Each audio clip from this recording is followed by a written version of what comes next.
You know that feeling when the email arrives? We're excited to announce our return to office policy, and you read it twice.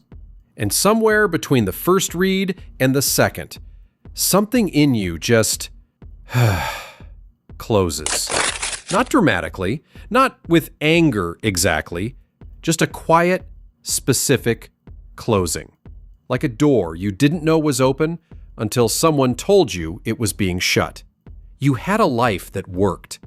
You figured out how to do your job well in your own space on your own terms. You delivered. You showed up.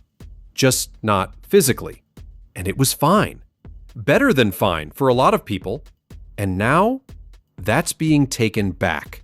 Not because it wasn't working, but because someone, somewhere, decided it should look different. That's not laziness. That's not resistance to collaboration. That's what happens when autonomy gets handed back after you've learned what it actually feels like to have it. Here's what nobody tells you about people who hate being forced back to the office. They call you lazy. You're actually someone who built a working life that fit around your actual life and found out, maybe for the first time, what that felt like. The antisocial label doesn't fit either. You learned that proximity isn't the same as connection. That's not avoidance. That's a higher standard for what connection actually means. And entitled? You delivered results without being watched. The question worth asking is why that isn't enough. You're not resisting work. You're resisting the theater of it. Here's the thing. Psychologists Edward Deci and Richard Ryan spent decades studying what actually drives people at work. What they found was that autonomy, the sense that you have meaningful control over how and where you do your work, isn't a perk. It's one of 3 core psychological needs that determine whether work feels chosen or imposed. When that need is met, people are more engaged, more creative, more likely to stay. When it's removed, people don't just get frustrated. They experience something closer to a fundamental loss, a shift from agency to compliance that the brain registers as a threat, not an inconvenience. Remote work, for many people, was the first time work felt chosen. The commute, gone. The open plan noise, gone. The performative busyness, gone. Just the work, and the life around it finally occupying the same space on equal terms. And now, someone is asking you to give that back. Not because your output declined, because they want to see you. But then, there's something else happening here. Underneath the autonomy loss is a second thing, quieter, and in some ways harder. It's the trust signal. Because a return to office mandate, whatever language it's dressed in, carries an implicit message. We need to see you to believe you're working. And that message lands somewhere specific. It lands in the part of you that spent 2, 3, 4 years proving, through the work itself, through the results, through the delivered projects and the hit deadlines, that you didn't need to be watched to do good work. And the mandate says, that proof wasn't enough. Have you ever worked really hard at something, delivered it well, and then been told the way you did it wasn't acceptable? Not because of the outcome, but because of the process? That's what this feels like. The output was fine. The method is the problem. And the method, in this case, is you trusting yourself to work without supervision.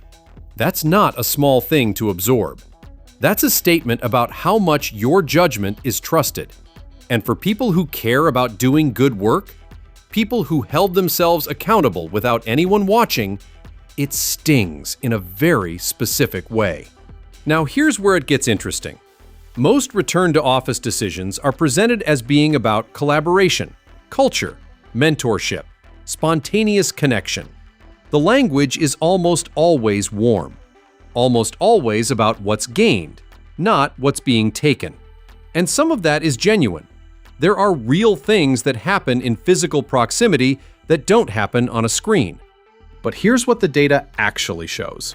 Stanford economist Nicholas Bloom tracked call center workers over 9 months and found remote workers 13% more productive than their office counterparts. Whew. And when researchers have looked at what actually drives RTO mandates, the answers are telling. A 2023 analysis of Fortune 500 return-to-office policies found no correlation between RTO decisions and company performance metrics, but a strong correlation with the seniority of managers who preferred in-person work. The office isn't primarily about your performance. It's about someone else's comfort. And you're the one commuting 2 hours a day to provide it. But let's clear something up. The conversation around RTO has been framed almost everywhere as a debate between lazy employees who want to stay home and reasonable employers who want their teams back. That framing is not accidental. It positions resistance as selfishness and compliance as professionalism.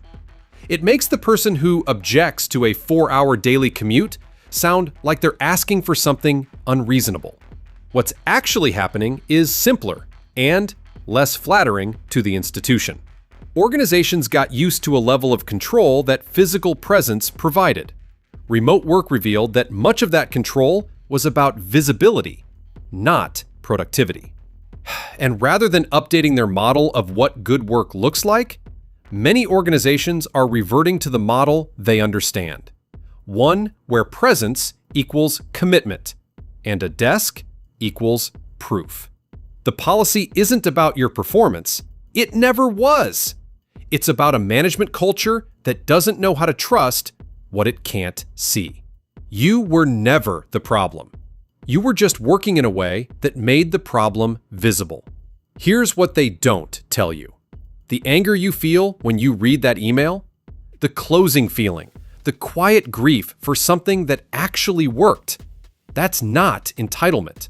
It's not laziness dressed up as principle.